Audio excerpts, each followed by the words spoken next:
Hi, and welcome to the first Bay Games online get-together. I'm Matt Locke, your host, and I'm joined by my co-host for this evening, Mr. Ed Morrison from Melbourne. Hi, Ed, are you there? No, Ed. There he is. Hi, Matt. How are you? There we go. I'm good, mate. How's life in Melbourne? Oh, mate, it's chilly down here as it usually is at this time of year, but no, Melbourne's treating us all well. That's fantastic. Well, I appreciate you being here and looking forward to an exciting evening with some absolute legends. Yeah, absolutely. Thank you so much for having me. Of course. Now, what's the idea for these get-togethers? Well, you can only watch so much Netflix, and we wanted to bring you something special straight to your couch that helped to round out the weekend and set you up for the week ahead. With that said, welcome to our audience here in the Zoom room. And to everyone watching this right now on Facebook Live, hello to you as well. Now, behind the scenes, we have the team from Undefined Media pushing buttons and making it all work. This is, of course, our very first online get-together, and for that reason, we may learn some lessons along the way, so be gentle with us. Also, we have Monica dialing in from Portugal, ready to help you out on Facebook. And if you have any questions you'd like to ask either of our guests tonight, just comment under the Facebook Live feed, and we'll do our best to get to them. So don't be shy, we're live, and this is your chance to get involved. Of course, if you're here with us actually in the Zoom room, then you are in for a treat. Now, look, I'm sure you're all Zoom experts by now, but just in case you weren't aware, there is a chat feature built in, and that's where you can raise your hand or let us know that you'd like to ask our guests a question. That's right. About halfway through this 60-minute chat fest, we'll be opening up the floor so that you can chat with these legends directly. How cool is that? Now, you know what? Let's give the chat box an early workout. Let us know where you're watching this from right now. Type in where you're from, Jervis Bay, Sydney, Canberra, wherever you're from, type it into the chat box right now and tell us where you are in the world. Now, just a little bit of housekeeping. Jim is in the background and has muted all of the Zoom microphones. So use the chat feature. And if you get the chance to ask your question, Jim will switch your mic on and please turn your cameras on. It's way more fun that way. Okay, let's get into it. I'd like to introduce our first guest tonight, a lady boss who represented Australian swimming at the very highest level and brought home 2 Olympic gold medals. She also held a bunch of world records and is someone I feel genuinely privileged to call my friend. Known to most of you by her maiden name from Galvez Fitness in Canberra, good evening, Felicity Galvez. Good evening, Matt, and good evening, everybody that's hooked up to our Zoom. That's exactly right. And how, so you're in Canberra. How's life in Canberra, Felicity? Oh, it's going well, thank you. It's cold. I mean, we've got our fireplace on, so trying to stay as warm as we can. I can relate. I've got the wood burner toasting away behind me, so we'll stay nice and smug. Now, we're going to. I'm going to hand over to Ed in just a moment, but one point I'd like to note is that Felicity, I am right in thinking you'll be competing as a guest athlete in the Grand Slam live announcement number 1 at 7 p.m. on Thursday, the 4th of June, with your fellow athlete Jess Grant from Cosmorex Coffee. Is that right? Yeah, very excited. We've been trying to get together whilst we can. I mean, it's been a little bit tricky with all this COVID-19 setting us all back a little bit, but we've done our best and we're having a really fun time doing it when we can together. And I put it out there that everyone should sign up and give it a go. It's going to be a lot of fun. Yeah, absolutely. No, thank you. And certainly the whole COVID-19 thing has affected everyone, right? Literally everyone on the planet. And so with the Grand Slam, we have adapted all of the workouts so that they can be done from home and basically by anyone. So can't wait for the first live announcement to get it finally underway and watch you guys go head to head with all of the other guest athletes we're going to have online with you. Awesome. Now, Ed, I'm going to hand over to you and I'm going to allow you to introduce our second guest for this evening. Thank you, Matt. Well, our next guest has been at the top of several sports that she's tried her hand in. In fact, she's represented New Zealand in artistic gymnastics, first in 1998 and then again in 2002. Now, some 16 years later, she earned a spot back on the Commonwealth Games team, this time in the sport of weightlifting, and that was in 2018. Now, in between those 2 achievements, she's competed in the sport of fitness, both as an individual and as a team member. And in 2015, she was officially crowned the 20th fittest woman on the planet. Now, despite all of these high-level achievements, she remains one of the most approachable, likable, and admirable athletes in both the New Zealand and the Australian fitness scenes. So would you please give a warm Zoom welcome to Alethea Boon? Golf clap. Golf clap. I can hear a few claps. Alethea, how are you? I'm well, thanks, Ed. I'm doing well. How are you? Yeah, I'm very well too, thank you. I was just thinking, I've called you a lot over the last 7 or 8 years, but often I don't get to introduce you because my co-host has made a real thing out of screaming Boon across the competition floor. So it's very nice for me to get to finally introduce you onto something. Yeah, I'm quite used to hearing just the last name. First name kind of gets forgotten a wee bit. Absolutely. So it's my pleasure to do that for you. Do you know what? Look, we're going to dive straight in, Alethea, and I want to start, I guess, with the obvious one, and that is probably a week before the madness that we find ourselves in ensued. You and your teammates qualified, or what looked to be a qualifying spot, to the 2020 CrossFit Games. Now that team competition, like so many events or sporting events around the world, has now been called off or cancelled. What was the initial response, and is the response now a little different now that you've had some time to process that? So we qualified at the Australian CrossFit Championships, myself and my team, which had 2 Kiwis and 2 Australians. So we call ourselves half and half. But we managed to sneak in right before the whole COVID-19 shutdown happened. And we were fully pumped. We were ready to get training, get stuck in, and get ready to go to the games, I guess. Yep. Once all this lockdown hit, we kind of knew straight off the bat that we were facing something that was much bigger than sport. Yep. This pandemic is real. And we were quite realistic straight away that there was a possibility it would be cancelled. But even with that in mind, if there was an inkling that something would go ahead, whether it was to be online or in person, we still trained as if it was going ahead. We still trained as if there's a purpose to go to the gym and to get going and doing something. And even now today, the CrossFit Games are cancelled, and we were absolutely gutted. But there is potential for another team competition maybe down the track. And that for us is a wee bit of a carrot, a wee bit of a hope that maybe we'll get to put all our 12 months of work on show again. That sense of the unknown, I imagine, for professional athletes has been almost one of the hardest parts of this because, for example, the AFL season, it didn't look as if it was going to go ahead, and now it is going to go ahead. Have you found yourself as one of the more experienced members of the team having to show leadership to perhaps younger members about, hey, let's keep our eye on the prize because we don't necessarily know if we might in fact get an opportunity at another team competition that you were referring to earlier? Is that something that you've really had to focus on?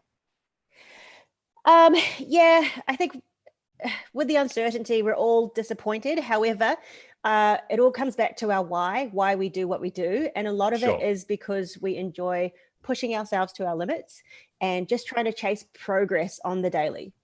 So as the team captain, I kind of just reminded everyone, regardless of whether something goes ahead this year, look at yourself further down the track, even a year from now. Make sure your actions that you do today are going to align with what you want to achieve 12 months down the road when all the stuff might be lifted, because you don't want to look back with regret. And so just holding that reminder at the forefront, I think, has been helpful for us. And plus, we do this to stay fit and have fun. So keep getting out there, keep doing the fitness part, keep just engaging with other people. And yeah, it's why we do it. Yeah, might be a little bit easier now as well with the restrictions starting to ease in many places, certainly in Australia. I know that's not the case in other parts of the world, but certainly in Australia, at least now there's the opportunity to get outside and be outside and B, train with your buddies a little bit. Maybe not all of them, but some of them. And that at the end of the day has to help for sure. 100%. I think the whole human interaction thing, even just being able to physically cheer your friend on in person, does make a difference. I do appreciate the Zoom classes, however, because I've managed to connect with people I never even saw in the gym because we never met up at the same time. So now we've managed to tee that up with park sessions as well. And it's just added a whole new layer to this whole friendship around fitness. It's interesting. You and I chatted, you and I chatted on the podcast a few weeks ago, and exactly what we both kind of reflected that desperate situation for the world, but there's definitely been some silver linings and an increased sense of connection, even though it's kind of digital, connecting with people that we perhaps had lost touch with, or were too busy to have regular contact with now have had. I mean, and I know I now have regular contact with 2 or 3 people who I really had lost touch with, and now we're somehow back together, catching up on Zoom and having a laugh. And so I guess there's always a silver lining if you look for it. Yeah, I completely agree with that. Yeah. I was interested at your comment about not like seeing somebody that you don't normally see until you finally saw them on Zoom. And I had a similar experience with 2 members of the gym that I work for that have both been members for 5 years, and they introduced each other to each other on a Zoom call. And I was like, surely you guys have met across the 5 years, but they hadn't. And Felicity, I might throw to you as a gym owner as well. Have there been positive experiences from the online model that you might be able to take and think, right, this is something, maybe not necessarily continuing Zoom classes, but just that community aspect that you might try to integrate when the doors do open again? Yeah, Ed, look, I think I'm fairly blessed in the fact that I've got an amazing community pre-COVID, but it was quite beautiful when we first started our Zoom classes, and, we had about 20, 25 people at one time on the screen, and I'd have about 15 minutes before class started, and then all be chatting to each other. It was all a bit hectic because, only one person can talk at one time. But it was beautiful to see. And going forward, like you said, Ed, it's going to be hard trying to juggle a Zoom class as well as running a full-time gym. But I have had our clients saying, can we do both? So it's been a blessing. It's been something that, I spoke to Matt quite a lot about how was I going to change our normal structure going into this COVID situation. And, with his help, I think we've done really, really well. And, it also takes the clients that big jump for them to switch into the different mode. And our clientele's probably on the older side, not 20-year-olds. So it's, technology is a big thing, having to set this all up and be confident in running it. So I take my hat off to everyone that's been doing it. It's been quite amazing. Absolutely. Felicity, I listened recently to your podcast on the Everyday Athlete, and it was a great listen. And something you said towards the end of the podcast made me think that I have a question for you that I think anybody from the weekend warrior to the person starting fitness to the elite athlete would love to hear your answer to. And you were just talking about motivation, and I think motivation over the last few months has been a big topic of discussion. Like, how do I get motivated? I'm not feeling motivated. As somebody who competed at the highest level in one of the sports that requires a lot of volume and a lot of training, is motivation something that you need for every training session? Or is it something that you understand will come and go and you can still train without motivation? It's just, hey, I have to get up and I have to do this thing. I don't feel motivated right now, but I know that I'm gonna go do my job. Yeah, look, I think we're all human. Even during my swimming career, when that was my job, like most people come to the gym, that isn't their job. That it's just a hobby that they like to do because it's going to keep them healthy and it's going to help them hopefully live longer. For me, when I was swimming, I lacked in motivation in periods of my career, and then other times it was easy to jump out of bed at 4 o'clock in the morning. But it comes and goes. It still does for me as well. All day I coach people all day long, and then it comes to my training, and then I lack that motivation to then say, hey, Felicity, get up off the couch and actually do something yourself. Otherwise, when I go and demonstrate exercises for my clients, they all might be like, whoa, she's really not that fit, So yeah, look, I think that's a normal part of it. I think COVID has, my Zoom classes, it's accountability of turning up. I'm there when they sign up, and they'll do it because I'm there. If I wrote a program and said, there you go, look after yourselves for the next 3-6 months, however long we thought it might go for, would they probably do it? Maybe not. There'd be some that are just go-getters, and they would. But for the majority, it's the accountability, and that's why they turn up to the gyms, and they need to see that person, their coach, their mentor, to push them through those sessions. So I think we all need someone that's going to help us at the end of the day reach our goals. Yeah. Alethea, have you found the conversation on? Sorry, Matt, I'm hogging the questions. No, you're welcome. I've just spent my afternoon looking at these guys, and now I've got so many questions for them. Alethea, I always enjoy your take on you know, the messages that you have for everyday athletes, even though you've competed at a high level? Have you had some conversations with people about motivation over the last few months and how to find some, or how to be okay if you don't have it? Yeah, I have actually. We've a lot of our training crew that we train with, we've all in a group chat just said we are lacking in motivation, and to acknowledge that it's normal during this time. But again, I've been pressing the fact that, you know, stay accountable to your future self. The small actions you do today are going to get you to where you want to be later. And I think what we've been focusing on is creating habits, the habit of putting your shoes on, the first step, focusing on the first step. So for me, putting my shoes on is the first step to getting out the door and going to train. So breaking it down and decompartmentalizing to small habits that creates continual, the continual habit to actually keep going. That's how we maintain consistency. Yep. So you're not necessarily going to be motivated to do it every day, but if you can try your best to maintain consistency, you're going to be happy with the end result regardless. But like Felicity said, accountability is a massive one. If you can get a friend, get a coach, get a mentor, or someone to just help you along the way, that pays dividends down the end. There was certainly someone I train with quite regularly, and it was quite a telling comment that he made when the whole COVID thing kicked off. And he said, even though he's kind of motivated to train, that's not the problem. He's quite happy to work out, let's say. But for him, he said, it doesn't take too many days of training in the garage before it feels like the walls are starting to close in on him.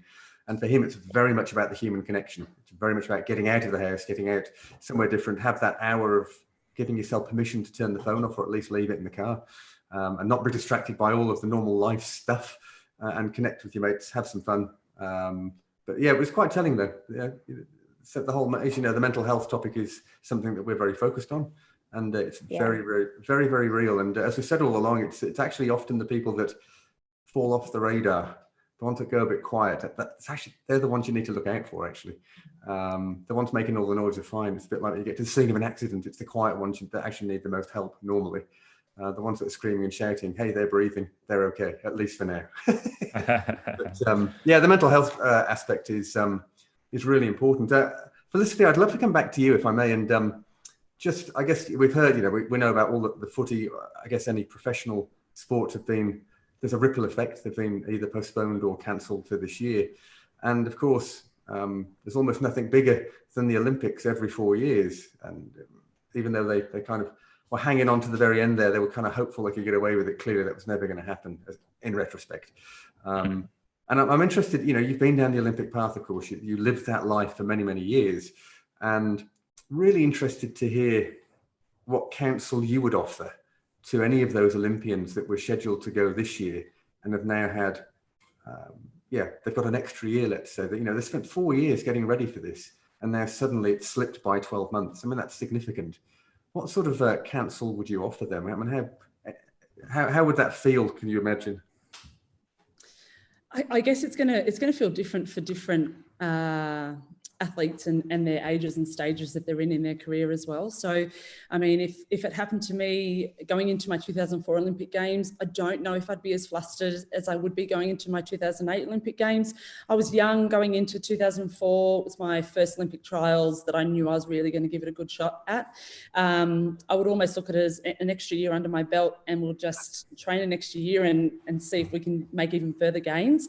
Going into 2008, I was towards the end of my career, starting to lose some passion for swimming.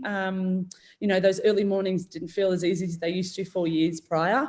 And yeah, your goals slightly change. So really depending on what stage you're in your swimming career or athletic career in general. But, you know, you can always look at it as another opportunity. I think if you were slightly underprepared and you were going into these trials where you just thought, gosh, I hadn't done enough work, or you had an injury or something, you've just been given a free year to catch up on extra training. If you were there and you were fully ready to go and you knew you had everything aligned, I don't see why there's any problem with really just adding that extra year of training on and just fine tuning all those skills that you had ready to go. But, you know, in saying that, you know, if you were towards the end of your career and this was going to be your last bang and you were going to go out on a high, mentally quite hard to hang on for another year. But as athletes, we're so headstrong that I think you would just suck it up and just keep pushing as hard as you can if you really, really want something. And I can guarantee that there are many athletes out there that would be in that phase, in that same space, and they will just go, well, how bad do I want it? And the people that want it will stick in and do it. Yeah, sure enough. I was chatting, as you know, with Melissa Wu the other day, and certainly she's absolutely one of the athletes that's been affected. And, you know, she was the first to say that this would probably be her last Olympics, and therefore her Olympic career has just been extended by 12 months because of COVID. And yeah, absolutely. She was taking it in her stride very much so. But I guess it made me think about the infrastructure that's around all of the Olympic athletes, you know, the coaches, the everything around them, that also has to adapt and kind of shift everything out by a year and so on. And it's significant, right? Yeah, absolutely. I think, you know, those goals that you have that you'd set to that certain date then just gets totally realigned for a year in advance. So I think normally when you're at that kind of elite level, you have such a great support network around you that they just help you get underneath you and push you towards your goal.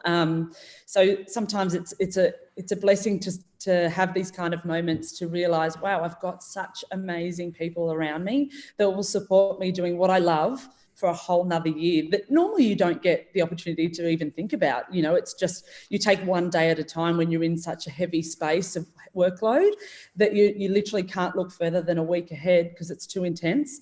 So knowing that, you know, all these people around you and they've got your back for the next year, it's pretty nice. Yeah, absolutely. And I don't know, and I guess we can't know in this conversation, but I guess sponsors as well. Huh? Sponsors are not going to get they're not going to get what they need in terms of exposure for this year. And yeah, you'd hope that if they're the right partners, that they're going to stand by their athletes and kind of keep moving forward with them. I hope that's the case. But yeah, the ripple effect is certainly far-reaching, isn't it? Mm. Alethea, I was thinking recently about just hearing then, there's the version of the Olympics for the CrossFitter that you get exposed to day in, day out, as in the everyday athlete, is their gym being open. And a little bit like the Olympics, it's one of those ones that has been pushed back a little bit, depending on where you are around the country. How has it been for you? Because I know you're still very much involved on a coaching level to deal with the athletes, the everyday athletes, and they're sort of looking forward to returning to the gym and then potentially hearing that, okay, it's not opening till then. Have you had to manage those type of expectations for people? So I don't actually coach in a gym, but I do offer a lot of help and to those that just message me and call me daily or regularly. Sure. Yeah. But in terms of managing people, all I say to everyone is I share as much as I can online for free. And if you want to come join, feel free to do so. The best thing you can do is offer friendship and offer chances to come and participate alongside someone else. And I find that helps kind of deter away from the fact that the gym's not opening in a wee while. Yeah. Yeah. But also just encouraging people to just use your fitness outside. Why we do our fitness is so that we can do things outside of the gym well. And I think seeing everyone outside in the park doing their CrossFit workouts, I've met so many random CrossFitters in the park. It's ridiculous. It's the best thing. And like I said, I've connected with so many more people that I would never have known. Even footy players wondering what we're doing, coming and joining in. And I've even got my neighbors here at my apartment complex just coming and joining in. So they're all craving the gym scene. However, the gym scene can be wherever you make it. Sure. And if people get that through their heads as well, and if they can just see it in a positive light that, okay, gym's not open, but I can do the best I can with what I've got, then it's just going to make the return so much sweeter. Do you know, I quickly would like to flip back to, I guess, not the elite level of competition, but let's call it our competitive athletes. Do you think, and I know there's lots of moving parts to this question, do you think that this the pandemic would have been more challenging for those involved in a team sport, or more challenging for those who are individual competitors? Now, you've been exposed to both. You've sort of been on, you've definitely been on teams, but in the sport that you've been on teams on, I guess it's not like something like basketball or football necessarily. But what do you reckon would have been more challenging, an individual athlete or a team athlete? I'll have to be honest. Going individual to the CrossFit Games is a whole different level. Sure. If you are in the elite category, meaning like you're in the top 20 in the open and you're a sanctional winner, to win a sanctional event is very hard. Sure. Definitely think it's more of a challenge. I mean, you train how many years just to get there, and to have to try and re-qualify again the next year, it's pretty difficult. Brutal. So I think for the individual aspect, it's definitely harder. For the team, you can always jump on a team. It's still hard, but it's just not quite that level of like eliteness that an individual may possess. But in saying that, there's so many opportunities to qualify as a national champion or like through other routes that you've just got to keep your eye on the prize and, you know, hopefully go that route. But yeah, individuals, I do feel for individuals. I do feel for the national champions that don't get to go this year. However, Olympics is every 4 years. So CrossFit is lucky that it's every year. Olympics is like, again, a step above. Felicity, would you echo that it's probably harder for an individual in any individual sport as opposed to team sports, or who's got the greater challenge with what they're facing at the moment? Well, I almost would go against what Alethea said, and only because I'm going off swimming terms, not CrossFit terms. She drinks her tea, you know, very calm. We think it's tea. But I think, you know, having been an individual swimmer for the 2004 Olympic Games, and then I was a relay swimmer for the 2008 Olympic Games, I felt like my lead up for the 2008 Olympic Games, I don't know why, but I felt like I just tried that so much harder, because at the end of the day, it wasn't just me standing behind those blocks and competing for Australia. I was competing for Australia, myself, my family, and the 3 other girls that I had to race with that day. Sure. So my training lead up wasn't about me. It was about those 3 other girls, or in my case, you know, we had heat swimmers and final swimmers. So 7 other girls that I wanted to swim the absolute best I could to help them swim their best so that we could come out with, you know, well, at the end of the day, we came out with those gold medals. So, but I feel like as a team athlete, you feel it's that whole accountability, you know, it's not just about you. And if you're having a crap day and you don't feel like training, well, that's fine if you're just turning up for yourself, but you're turning up for others. So for me, this is my personal view. And I feel like because I need to turn up for those other girls, I need to train, whether I felt good, whether I felt bad, or I just had an off day. You just train and push through. And only because I had those underlying feelings of having to be there for them. I think both really valid points. And it obviously goes without saying, for any individual athlete or any member of a team, this is just a super challenging time. But yeah, different challenges for both athletes, no doubt. Yeah. I think the like, talking from the pure CrossFit aspect, the individual and team is very different to doing an Olympic sport. Sure. Yeah. So the differentiation, I can completely understand. Felicity, representing your country is very different to going to the CrossFit Games. Yeah.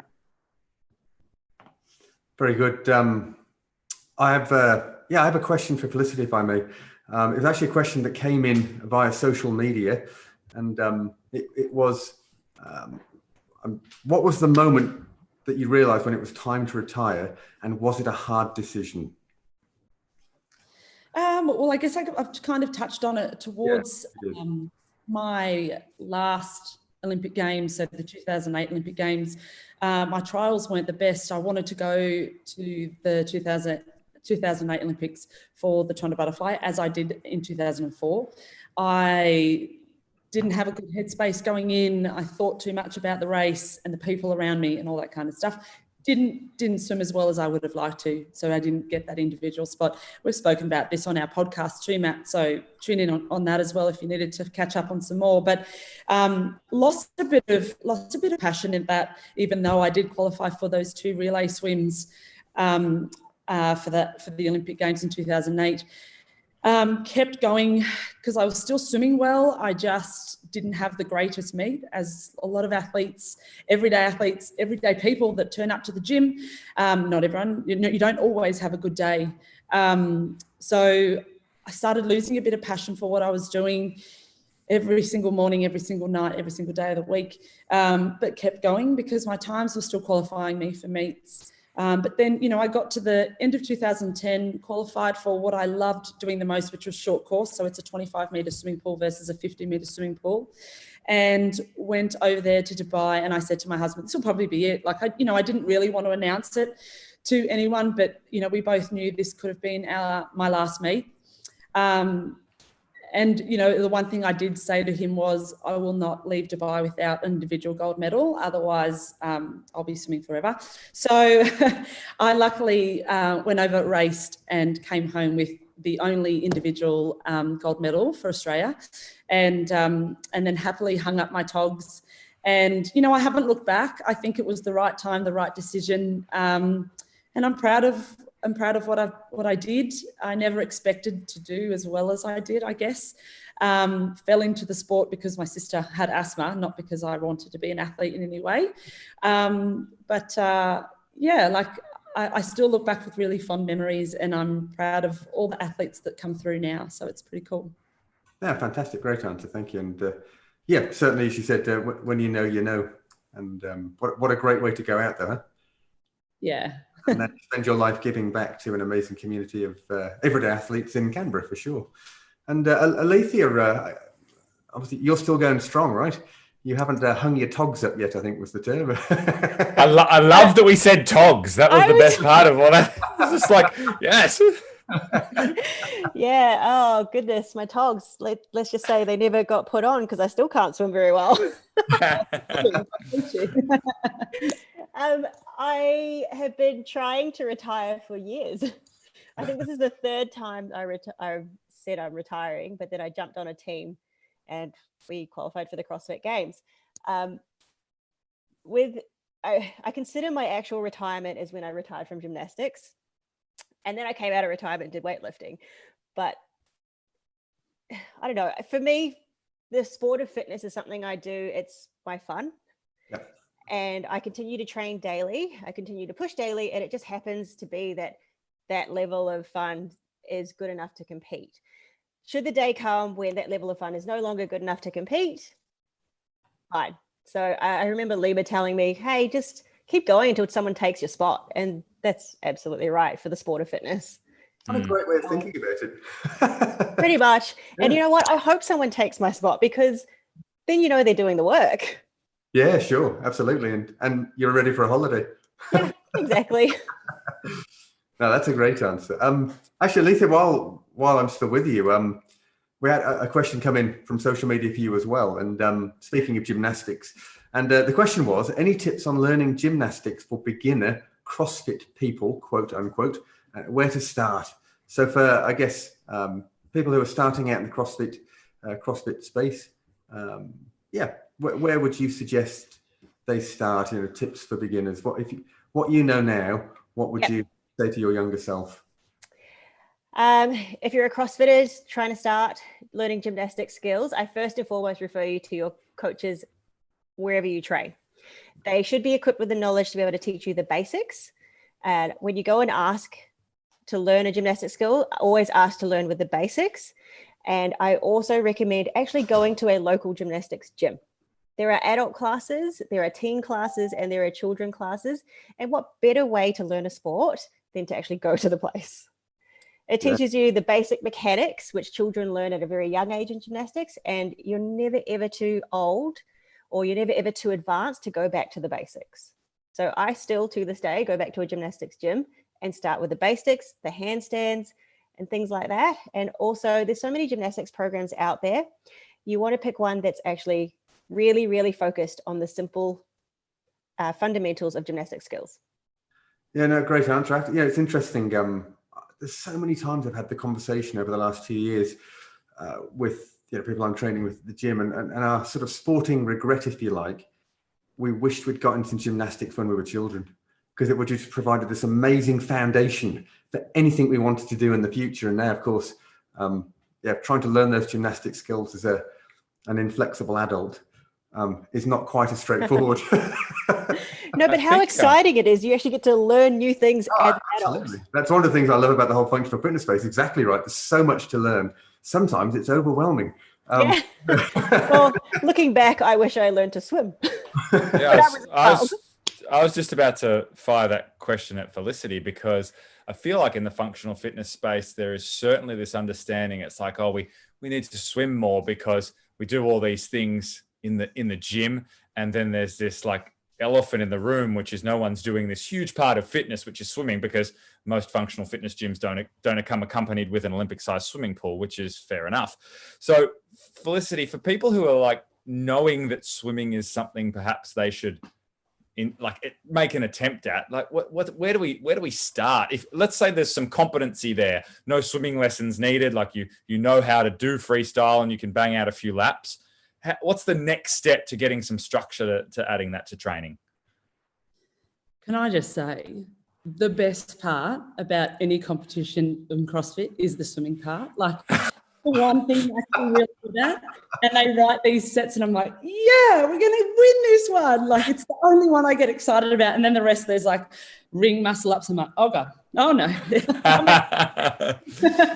So well, at least you'd win something. Yeah. But if you've got a bit of swimming under your belt, it's just getting in and doing it. And I'm sure you're all like, okay, that's really nice. It's not much information, but even for me, I don't get in the pool that often anymore. It's nice to just break out and do some other stuff. But even when I get back in the pool, I feel a bit weird and a bit different. I don't feel like I hold water, even though Matt can vouch that I probably look quite fine in the water when I dive in, but it feels weird to me because for me, I've always been used to swimming extremely fast and extremely efficient. And now it doesn't feel like that. But it's just about working on buoyancy. A lot of CrossFitters, because they are quite muscly and dense, they don't exactly float, whereas I can just kind of dive in the pool and I just bop along on the top. So it's just trying to work on that body position. Breathing is another thing. All of you land animals, can breathe whenever you really like. When you have to swim, there's no such breathing as when your head's in the water. So working on out when your head is in the water and then turning your head and making sure all the oxygen is out before you turn your head to actually take the air in. And that's what throws a lot of people, is they just think, if I just breathe out and breathe in when my head is turned, that's going to be enough. But it's like hyperventilating. So breathing techniques are a really big thing. I definitely am a hyperventilator. I can say that without a doubt. So sorry, Matt, go ahead. No, thank you. I had to smile because a bunch of us competed alongside Felicity at SFS Canberra a few months ago now at Scotty. Hey, Scotty. Great event. And I think it was pretty much Felicity, Ned and I were the only people smiling when we got to the pool. We were so happy to be at the pool because we can do that. And I loved Felicity's question when they did the briefing about what to do. Felicity was straight into okay, so are there any rules about how far we can be under the water before we break out of the water? It's like, no, there are no rules. She's basically went the whole way underwater. It was ridiculous. Was that a new rule after someone did something, Felicity? I remember that being like somewhat controversial. Like someone used to do it a lot, didn't they? Yeah. Look, there was a few swimmers that used to do it a lot, but Michael Klim was amazing underwater. Scott Miller was another one, and they went almost the 50-meter length under the pool, under the water. Sorry, and amazing. Then they had to bring in these rules of 15 meters max off every single wall, even off the dive start. Sure. So yeah, look, and that was one of my key things that I was really amazing at as well. Hence, short course swimming, you got to use the underwater work a lot, and yeah, I loved it as well. So I get it. Speaking of swimming, I have to say, I think we need to do a round of golf clap for Alethea, by the way. So, Alethea, you had a massive breakthrough with your swimming recently. Absolutely, talk us through what you did, because you've been quite open on social media about, the fear you have of being in the open water. Yeah. And yeah, talk us through what you've done quite recently, because it's a huge step forward. Yeah, so swimming, like Felicity said, most of us land people just don't know how to breathe or relax or even think logically when we're in the water and in a state of trying to work so hard when really you just got to learn to float. So every CrossFit event that I've competed in, I've come close to dead last. And everyone would think I'd be so disappointed with that. But no, I'm actually really proud of the fact that I managed to swim a kilometer in the water and survive it. Recently, I managed to do a 1 kilometer ocean swim with no panicking, no crying, nothing. And I didn't come dead last. In fact, I came middle of the pack. And for me, that was a huge win. But it's taken, I think, 5 years to actually get to the point where I feel comfortable swimming in a pack of people in conditions that aren't quite favorable. And to get to that point, I've done swim clinics. I've spent time consistently spending time in the pool. Like Felicity said, you've just got to get in there and do it.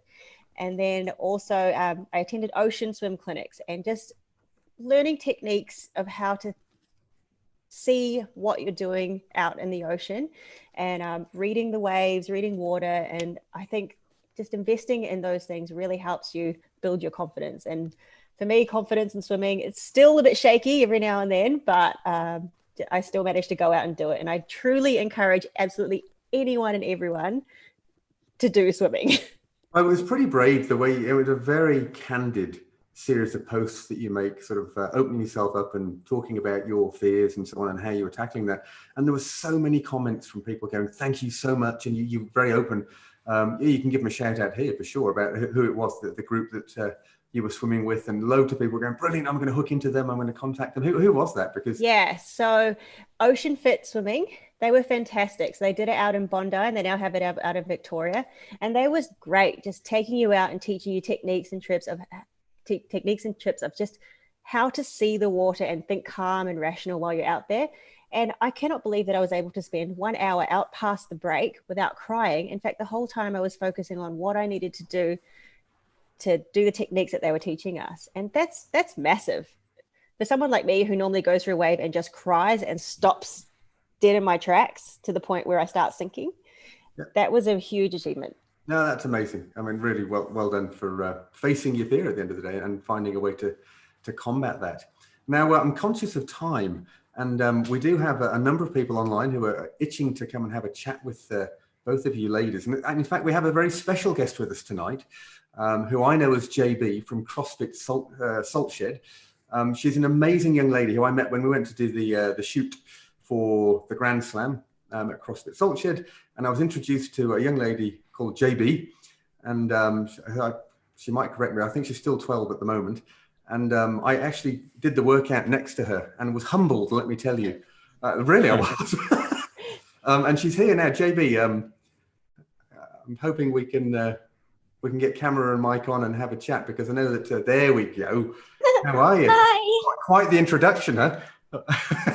I've popped you on a pedestal, but how are you doing? Good, thank you. Yeah, excellent. So I was just explaining how you and I met at CrossFit Salt Shed, and we did a workout together, and you put me, you certainly held me accountable, let me tell you. But we were chatting about the fact on that day that you wanted to come and you were itching to compete at the Bay Games because you spectated last year and you wanted to come and compete this year. Yeah. And we've managed to make that a reality with the blessing of your parents and your coaches. Assuming the games go ahead this year, we're going to see you down in Jervis Bay in November. But enough of that, because I know that you're itching to say hi to Alethea and Felicity, and I'm sure you've probably got a question for one or both of them, and this is your opportunity to just have a chat with them. I don't know what to say. Alethea, let me introduce JB. Hi, JB. Good to see you. So I guess you would have seen Alethea at the Bay Games last year, when Alethea was our head judge, and showing us all how it should be done. I don't know, JB. I've seen some pretty good photos and videos of you. I heard you're quite the weapon. Thank you. Just coming back from a little injury at the moment, what did you do to your wrist, or what have you had done to your wrist? I had kind of like a cyst. It's like a ganglion, so I had to get that removed. So I have like a little scar there now. Oh yeah, okay, and well on the road to recovery, I think. Yeah, I'm just trying to do lots of mobility and get the strength back in my wrist.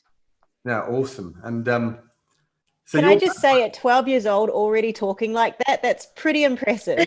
I was just about to say, I need to do mobility, and I'm 20 years your senior, so I'm getting taught a lesson here, JB.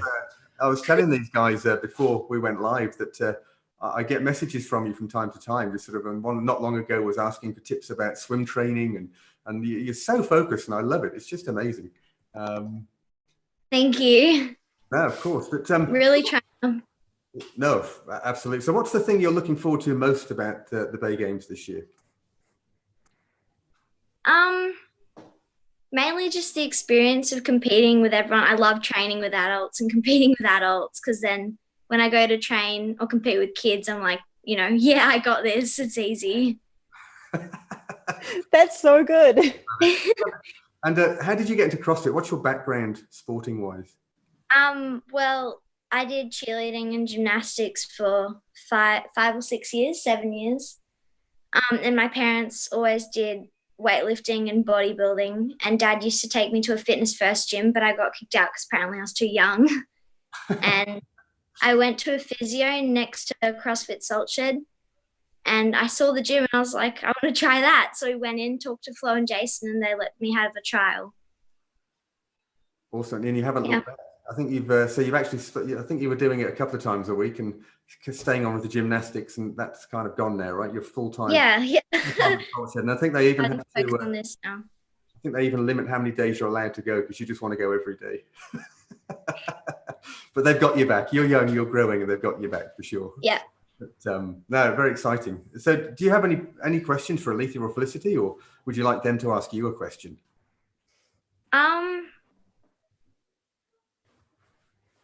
How's your swimming going? We've got Felicity, a gold medalist and Olympian. How's your swimming training going? Oh, it's going really well. I haven't really been doing a lot of swimming just because of my wrist. Sure. But I did the program that you sent me and that kind of thing. Yeah, good. And how's your technique? Because we've got Felicity on, so I mean. Good. I feel like my shoulders burn out really quickly, though. It's not so much my breathing; it's just the shoulders. Sure, Felicity. Yeah. What's the answer? That's just, look, I'm the same. Just because I'm not doing swimming as often as I used to. It's a totally different movement. You're coming down across the front of your body, and it's just heavy load through your shoulders all the time. With CrossFit, you're hitting the upper and the lower half most of the time. So it's just conditioning. Like I said before, it's just about getting in and just pushing through it and conditioning your arms to do that repetitive rotations in the swimming pool. So just got to keep at it. Absolutely. Well, fingers crossed, JB, we're going to be able to run the Bay Games in November. If not, you've got an extra few months because it will be March. But all things going well, it'll be November. So thank you so much for being a part of the family. You've given a shout out to Flo and Jace, who are absolute legends from CrossFit Salt Shed. And your mum there as well. Is she hiding from the camera? Because she's She's just behind me. So a massive thank you to your mum as well for letting you play and allowing you to be the athlete that you are. Very good. Thank you for having me. No, of course. No, a pleasure. And we'll talk again soon, JB, because we're going to I think we're going to go and try and chat with who we're going to have, Jim. Have we got Sarah? We've got Sarah has a question for Felicity, which I can ask, but if she's there, I guess we can get her on as well. Now I'll ask the question. So we have a question from Sarah for Felicity. Have you ever had to come back from injury, and how do you avoid injury while doing so much training with your gym clients? So firstly, this is Sarah. This is one of my clients at Galvez Fitness. Hi, Sarah. How are you going? Have I had an injury in swimming? Yes, I have. I was at a short course Australian Open Championships to qualify for a short course meet, World Championships. On a 50 butterfly, just miscounted my strokes into the wall, hit the wall. This shoulder ended up pretty much in front of my face, so subluxed in front of my face on the wall. So I just hit it too short, and the power from my body hitting the wall popped it out. And I think I was only 17, 18 at the time, I didn't really know what it was. And I just decided, well, if I just throw it back in and just keep swimming, that'll be fine. Did that and touched the wall. And then by the end, I was like, oh, what is that? You know, it just felt very odd. Went to physios, they worked on it, kept swimming that meet because I wanted to qualify for Worlds. Luckily, didn't do too much damage to the ligaments, just had to do a lot of band work to get it strong again, a lot of physio, rehab work. And, you know, I'm pretty lucky being a butterfly and freestyler. You hear a lot of people having to have shoulder reconstructions. I didn't have to have any of those. I'm pretty hypermobile, so I think that helps with those awful strokes. So, you know, I'm pretty blessed. But, you know, athletes or everyday athletes that have injuries, it's just about trying to find different ways to keep training so that you don't lose that motivation and track in where you're going forwards. You know, when I did have shoulder flare-ups, it was hopping on the bike and throwing your legs over, doing kick sets in the pool, the really feral stuff that you just wish you didn't have to do. But it just kept you fit and kept you going so that you didn't take, you know, those steps backwards and allow others to go ahead of you. So finding different ways to train.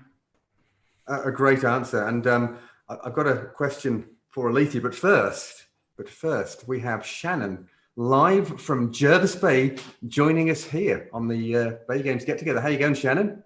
I'm good. How are you? Yeah, good to see you. You've got a question for who? I was kind of for both of them. I'm pretty lucky. I've actually met both. Fliss quite well, and I actually met Alethea, I think it was the last regionals, and she was just sitting there chatting away with everyone, just like super casual. And can I just say, it was amazing, like to see someone that you admire just so friendly. It was tip top. So Oh, I'm glad. yeah, I guess my recommendation is we always get hounded because I do CrossFit. I actually train with Matt. Not having enough rest days. I guess for both people in terms of rest days and what you do, whether or not it is doing nothing or whether there's like a lighter load of work that you do on those days, like what does it look like? Because I'm very guilty of not resting enough. Alethea, maybe do you want to start with that one? Yeah, I'll start. So for me, rest days, I do one active recovery day, but that active recovery day would be sitting on a bike for 30 to 60 minutes, ticking over the legs really slowly for that amount of time. So like what I called a 6 RPE, rate of perceived exertion, really, really light, just ticking it over. And then there's one complete rest day within the week. Yeah. So there's the rules of, laws of supercompensation.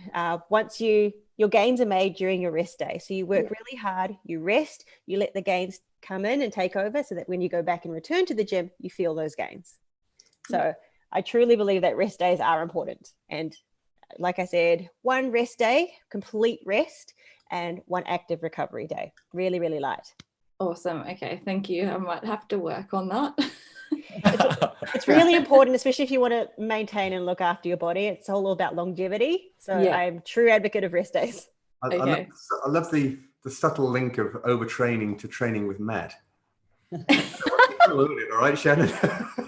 Yeah, we know. I was going to have a rest day the other week. I ended up going for a 5K trail run with Matt and Nerida. So it was a recovery run. Come on, it was a recovery run at what, 4.5 minute pace? I don't run, so it was Matt left me behind. It was okay. No, awesome. Felicity, what's your take on rest days and recovery?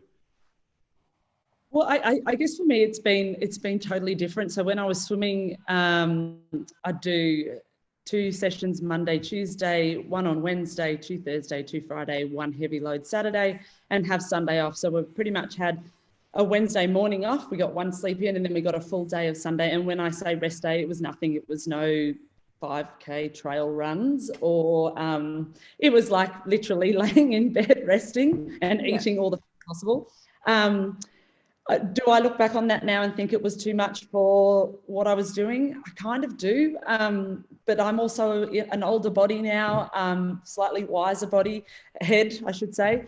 So now, I don't train the amount that I used to train. I've got a family, I've got 2 young kids, probably consider that cross-training, running around after my 2 ones. I train once a day if I'm lucky, and then I'm literally just walking the gym floor, coaching and yelling. I do a lot of yelling, encouraging, I should say. I think rest days are great. I think they're vital. Like Alethea said, you've just got to work on that repairing. If you've done really heavy loads, you want to actually feel that step of going forward, that you've actually made gains from whatever session you've been doing. Awesome. Thank you. Very good, Shannon. Thank you for your question. Thanks for tuning. Oh, Alethea. Oh, I have a question. Felicity, you mentioned that you had to eat heaps. How much did you have to eat as a swimmer? Do you know, it's funny, like Matt and I had this discussion on the podcast, and I never counted calories or anything like that. I was quite lucky because I didn't have a weight issue. If anything, I had to really work on consuming a lot of food to stay at a good weight range. Like I said to Matt before 2008 Olympic Games, I was about 2 kilos lighter than I really should have been. And my coach said to me, if you don't, and we were leaving in about 3 weeks, and he said, if you don't put this weight on, I won't let you board the plane, even though I'd qualified for the Olympics. And I was like, all right, project, eat food. So I literally was eating food like I'd do warm up, sit on the edge of the pool, eat food, hop in, train again, eat food. So I was eating a fair bit. Nutella is still my most favourite item of food to eat. And it was in my swimming career. I always used to say, oh, I'll give that up. It'll be a really healthy thing to do. I just couldn't do it. And I still can't. If you ask my husband what I eat pretty much every day, Nutella on toast. Like it's not everyone should do it. I don't encourage it. Did you ever eat Nutella mid-training? You know how you said you were in the pool, out of the pool? Because we were talking about motivation before. If I was allowed to eat Nutella between sets, I think that would change motivation significantly. I know, isn't it funny how you can be motivated by food? No, not Nutella mid. Damn. Slightly messy, slightly hard to hold on to a spoon with wet hands, like let's think about it, Ed, Yeah, sorry. That makes sense. All the sense in the world, sorry. You're out of luck, Ed. Damn it. Why would you use your hand for this? I mean, just straight into the jar with the chunk. That's really. right. Yeah. That's right. You have a peanut butter at one end of the pool and Nutella at the other end. Happy days. Swim all day. No, very good. Hey. I said I'm conscious of time, and I know that we have someone called Neredelok who is jumping off the Q&A chatbot, desperately trying to get in and have a conversation. So, Jim, are we able to get Ned on, or should I ask a question for her? It's funny because she's in the room next door, but she's dog sitting, keeping them quiet. Oh. So I'm not sure. We'll just give her the benefit of that for a minute. Otherwise, it might break. Okay, so Alethea, I have to say there are lots of questions for both of you. Given we've been talking about recovery and coming back from injury and so on. Certainly, Alethea, in 2010, your life changed somewhat with the diagnosis of a pulmonary embolism post-surgery. How did that affect your ability to participate in sport, and how did that affect your mental health? Yeah. So I went from being completely fit and able, just barely retiring from gymnastics, and I ended up in a position where I couldn't even walk to the mailbox. And for me, that was a massive setback in terms mentally. I couldn't cope with the fact that I couldn't do the simplest of tasks. Going to the bathroom was an issue. Going upstairs was an issue. And you can get into a real big lull really, really quickly. So I remember just writing on a piece of paper where I wanted to be 12 months from now. And that was to be able to just run a 5K. So from that time, I had to be really smart about just setting really small goals. And that small goal was first to walk to the mailbox. The next one was to walk to the next lamppost, and so on. And over the time of 6 months, I got to a point where I could run the 5K. But, during that time, it could get really, really dark. And so that's why I'm such a big advocate about staying accountable to your future self now, because those small steps you do now are going to help you in the long run. And that'll keep you motivated and keep you working towards a goal, and it'll keep you ticking over. Yeah, absolutely. I mean, it's an amazing comeback. Eh? Yeah. So then from then, and then it's, then I Googled how to get fit and CrossFit came up. And that's a whole new story. Yeah, absolutely. Maybe next time. Sure. And actually, I think we've got time. Just one more question. JB, who's still online, she's popped up and said, again, for you, Alethea, I guess given the CrossFit link, after watching all of the CrossFit Games documentaries, JB, have seen how mentally tough it is. How do you stay so positive and happy? And actually, that would still be for Felicity as well. But for Alethea, your answer, how do you stay so positive and happy? When everything gets really, really tough, even in the middle of a workout or in the middle of competition, I found that that stuff is my fun.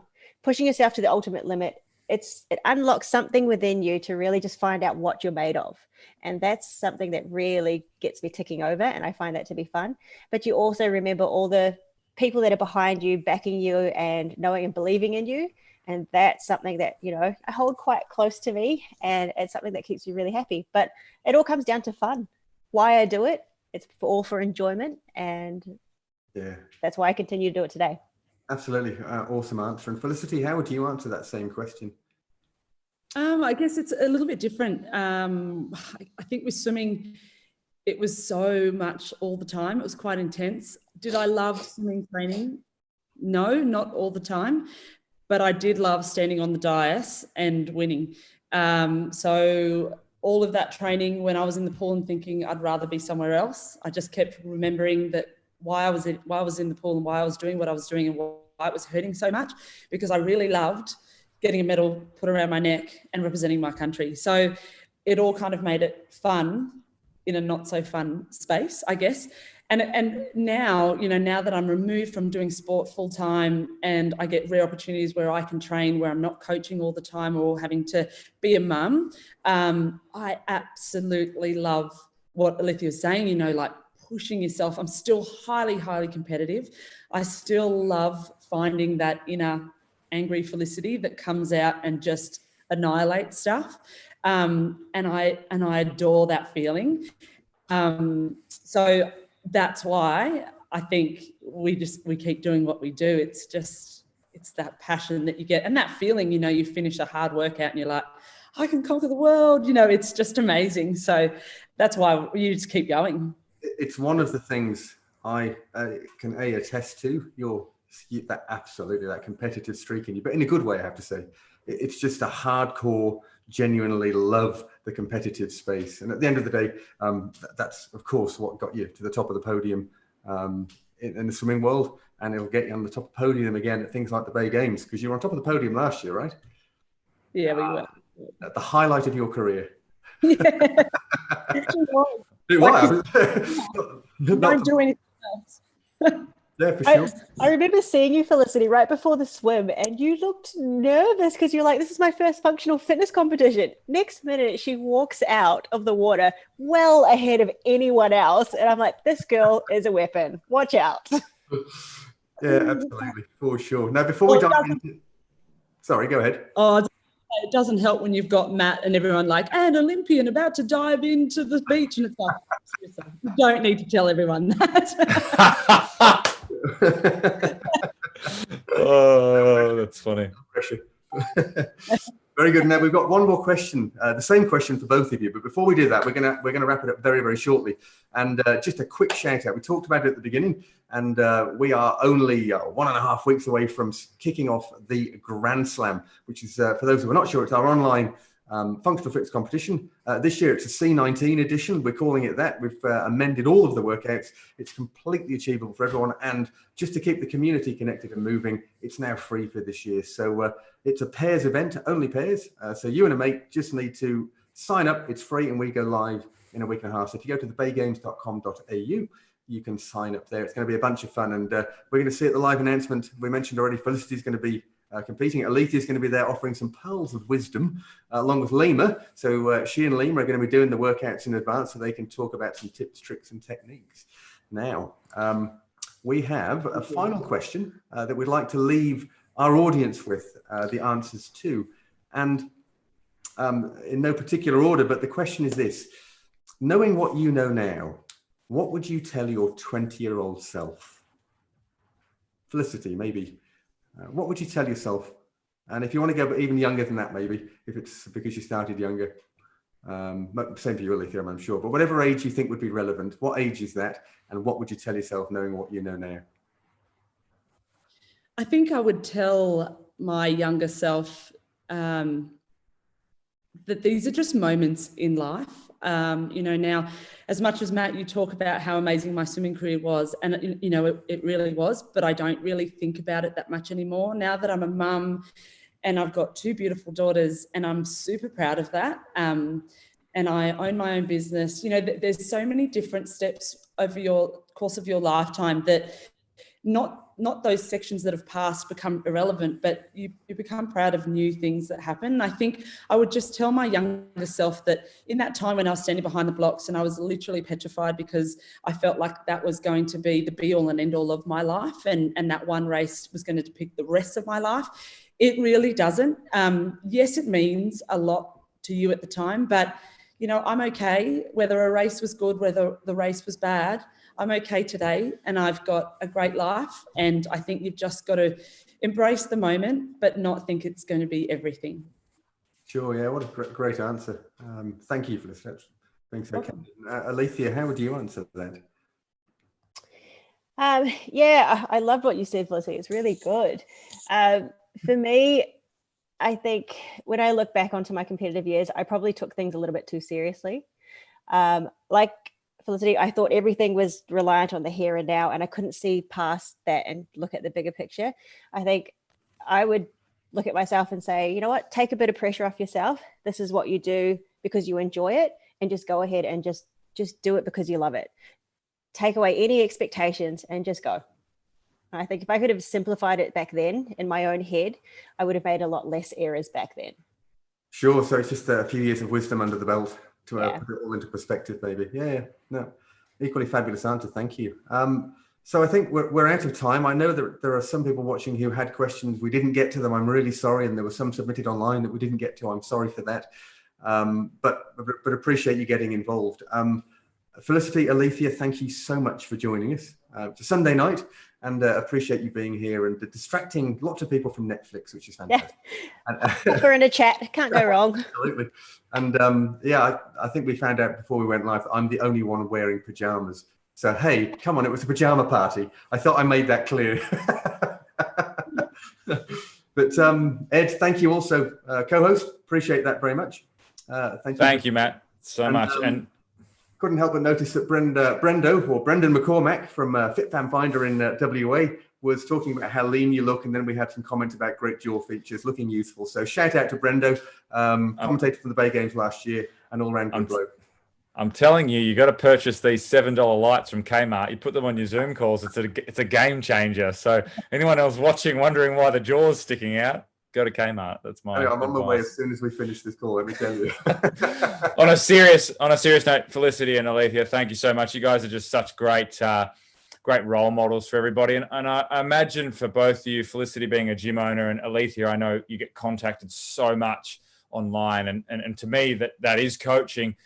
I just know that this time would have been a time when you guys have probably been unbelievably supportive of a large amount of people. So I take my hat off to any coach in this scenario over the last few months, because I know how much work you would have had to do to keep people inspired and to keep them moving. So yeah, just a thank you on behalf of anyone who does any fitness out there.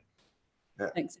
Exactly right. On that note, we'll bid you farewell. Enjoy the rest of your Sunday evening. Stay safe. And yeah, tomorrow's a new training day, so let's get into it. Thanks, guys. See you again. Thanks, team. Bye. Thanks for having us.